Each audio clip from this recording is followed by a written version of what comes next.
there certain types of founders who just are clearly ones that are either more productive, better at energizing their team, better at hiring? Like, what leads to companies that start to get continuous improvement over a short period of time, right?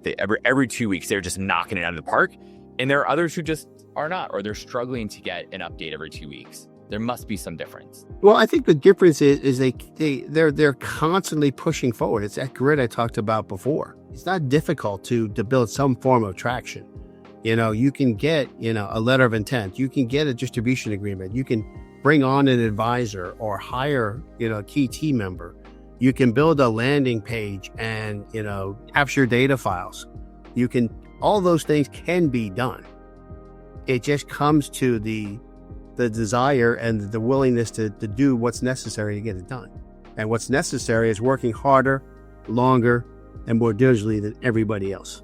Always true. Almost the universal thing is just being willing to work harder than everyone. As a professor, what do you find is sort of the difference between academic theory and real world entrepreneurship?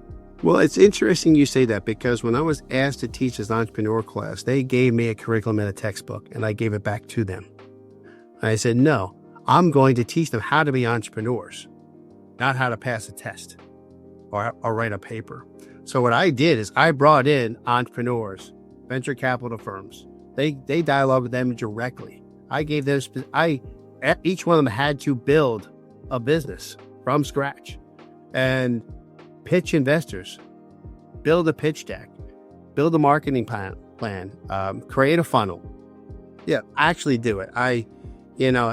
Don't get me wrong. I mean, I've been to college. I've 2 degrees, and both of my sons are in college, or one graduated and one's a pre-med. So we've got college is not necessarily a bad thing, but I think entrepreneur, can be learned a little bit, but it has to be experienced to be successful. Are there certain leadership styles that you think are most successful as successful sort of founder, right? Is it you sort of have the Elon Musk of the world, or the Jeff Bezos, or the Steve Jobs? Are there certain mindsets that set the best apart?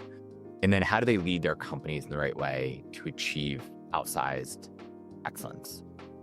Well, I think it really comes down to the reason why some of those folks you mentioned are successful is much like I mentioned before. They empowered other people and gave them responsibilities and authority.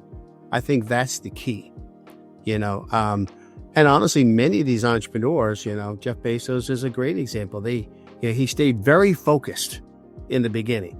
He had more books on the platform than the history of every library and, bookstore in the history of man before he launched into something else. He got really good at one thing and expanded on that.